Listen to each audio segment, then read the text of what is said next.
Hey everyone, Macko here. I just wanted to do a quick little painting video today as I've gotten a lot of interest in my glow-in-the-dark pieces that I've been doing. So yeah, I'm working on some mystery sketch cards here and just wanted to show off what I've been working on and how the glow-in-the-dark paint really works. So as you see here, I'm working on a Hades from the Disney movie Hercules, and so that was a really cool request that came in. So um, here's the glow in the dark paint that I use.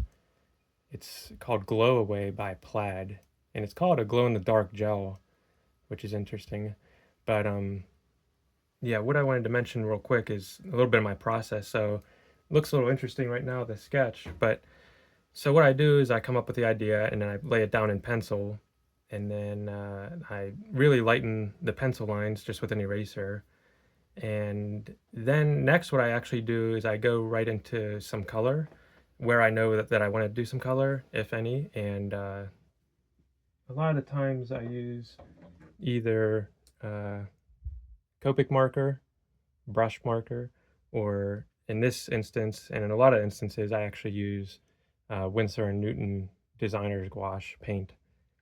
And I really like that because you can do it really thinly, or you can do it more opaque as well, and get a lot of variations of the color and stuff in there. So, but I like to do that first, and then right after that, I do if I'm gonna do any glow in the dark gel, then I do that next.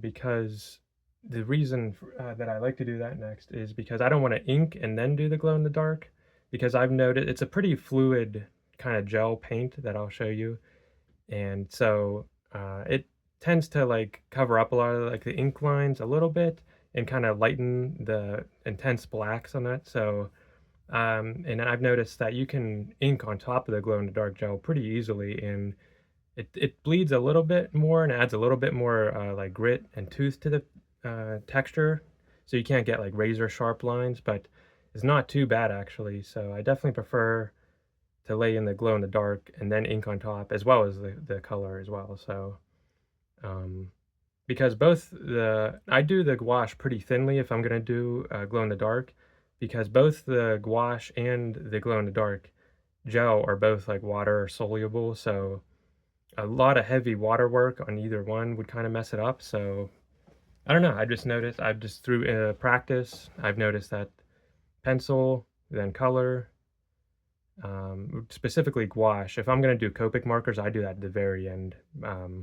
And I never put that on top of glow in the dark ink. I don't think it would show very well. So, and then glow in the dark ink, and then ink it at the very end. So, yeah, again, here is the glow paint or gel. And it's kind of hard to tell because I was using a little bit of it earlier today, but it kind of is in this like liquid base, and then there's like almost like a powdery substance that kind of sinks to the bottom. So what you want to do is you got to really shake it up really well and make sure it has like a nice creamy color to it, and there's nothing like soluble, like nothing thick like this at the end. Because a couple times throughout this video, I might turn off the lights just to show you how the glow works. But you see how it's all at the bottom there, so you want to make sure you mix that up together really well until you don't see any like sediment at the bottom of the bottle.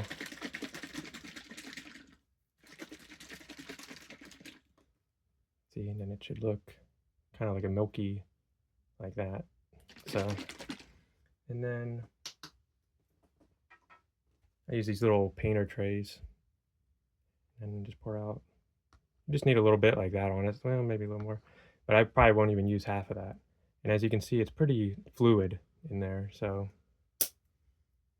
And apologies if the audio and the video is not the greatest. I don't normally do a lot of videos like this, but if there's more interest, then I'll definitely look into getting a better setup. But yeah, so for now, I have just a little bit of the liquid glow in the dark in there, and then I'm just going to be using really thin brush like that. And because it's, like I said, it's very fluid, so, and it kind of lays on clear, which is really cool. I wanted to mention that as well. A lot of the other glow inks that I see online look pretty opaque. Like I never used any other glow paints or inks, but they seem like they'd be really opaque. And this just has a faint little like yellow color to it, but really it's pretty transparent and you can see right through it. So it's really cool because it creates almost like you can have like you kind of have to plan for like two different drawings slash paintings whenever you're going into it. Um, because you won't see the glow in the dark ink really on there.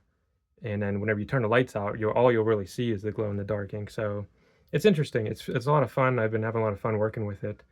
And yeah, let me get started in here. So I already predetermined where I wanted to incorporate some of the glow paint or gel. And so I've decided I'm going to do obviously his flame hair, his flame on his hand here, and his eyes. And I'm pretty sure I'm going to do his teeth as well because I did a Green Goblin sketch card and with some glow ink, and I just impromptu kind of did his teeth as well, and it came out really cool. And so that I'm going to do his teeth, and then maybe little eyes for that little skull head brooch he has kind of there. So um, yeah, so and I like to let the glow gel kind of sit for a little bit because just like in the bottle, some of like the glow powder kind of separates from like that liquid base.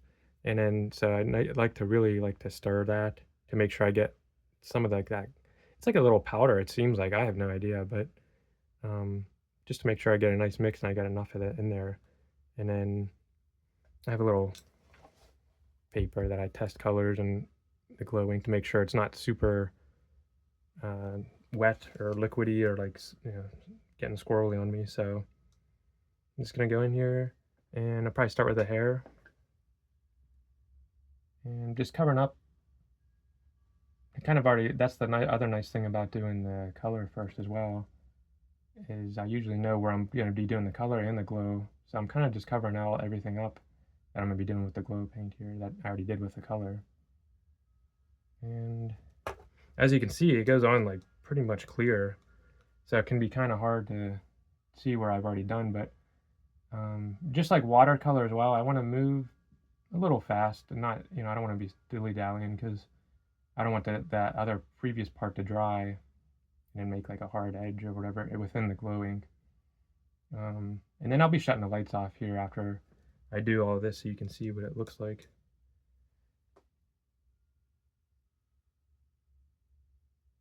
So I just go through.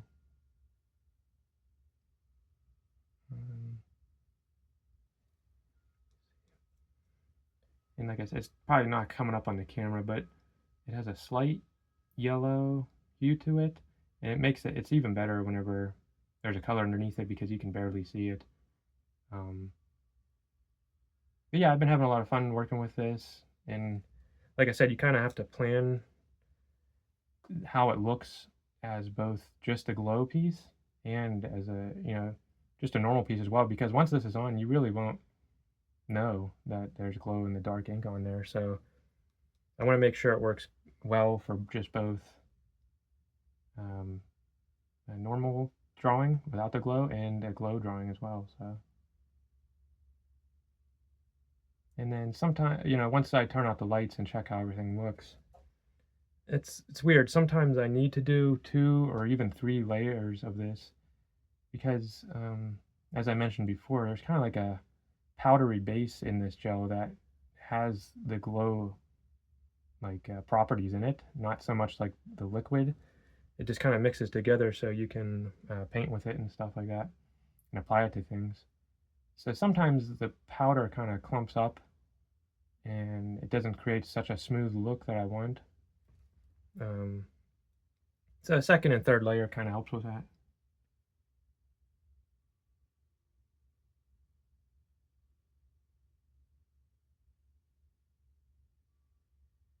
And this is, yeah, really why I see some of the paint underneath moving a little bit, the gouache, but that's why I like to paint thin because it won't move very much. And then so the hair is covered, you really can't tell, but I'm just going to go on and do the flame on his hand as well.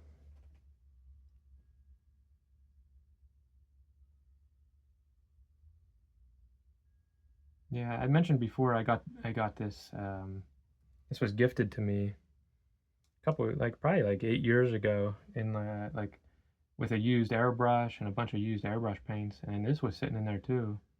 I was like, oh, that's really interesting. It says it's for fabric, but one year I was doing a drawing, and I thought using the glow qualities would make it a really cool drawing because the character's eyes glow up usually, and some other parts on them. So I tried it on a bigger, probably like 8 by 10, 9 by 12 size drawing, and it came out really cool. So I was always looking for more opportunities where to use this, and now that I'm working with Tatiana with TD Art Gallery, a lot of these mystery sketches and opportunities have been coming up, and a lot more commissions have been coming in. So I really appreciate everyone who's been interested in this and been wanting to check out a video of me doing it. Yeah, it's been a lot of fun working with a bunch of different characters, and I have a ton more ideas for even bigger drawings too. I'm gonna be doing one 9 by 12 for this upcoming Comic Art Live mystery sketch event. And I might incorporate. I'm not gonna say who it is. I'm gonna keep that a surprise, but I might incorporate just a little bit of glow on that, but not too much. I don't think it needs it. So I'd be interested in doing other characters as well that would use a lot of it. Okay, the flame, and like I said, it's kind of hard to tell if I covered everything. I think I did. So I kind of just go over everything, and then I'll turn out the lights and check how it looks. So I'm going to go on to the eyes now. And like I said, the nice thing is the color's already on there. This goes on pretty clear. And then I'll be doing the ink last. So I can just kind of go right over everything. And then I'll be delineating it better with ink.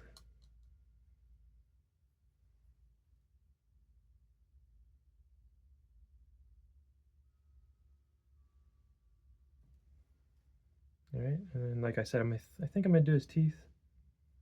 So I'll do that.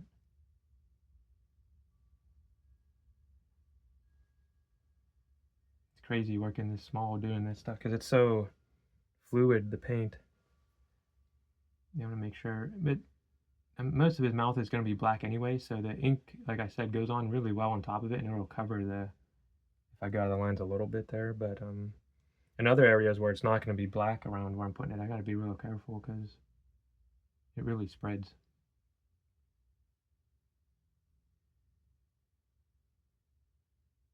And yeah, if anyone would like to see any other videos of me doing any, I'm gonna do his eyes real quick, and that's a little skull head too. If anyone else wants to see any other videos or anything, let me or Tatiana know. I'd be happy to do any. And again, thanks for everyone's interest in this. But let me kind of flip off the lights real quick, see how it looks. Kind of hard to do. Oh, let me, gotta remember to light it up a little bit. So yeah, sometimes a flashlight, and the more, obviously, the longer you can shine a light on it, the better it'll come out. And like I said, it's not going to look terribly great right now because it's not finished yet. Once I delineate everything with the ink lines, it'll look a lot better. But it's starting to show a little bit, so I'm definitely going to have to do another layer or two on there. But let me try and get it to show a little bit more before I end the video. And like I said, this isn't going to like really light up the room or anything like that. It's just a fun little extra thing I like to add. And it lasts like up to a minute or so, I'd say, the glow, once it's on there really well. So there you go. It's starting to glow a little bit more. Like I said, I'm going to do another layer or two, and it'll start to really shine. And then, yeah. But thanks for checking out, everyone. And yeah, I look forward to seeing the final pics too whenever it's all done. And I have 2 more sketch cards that I'll be using the glow ink for as well. So, all right. Thanks, guys.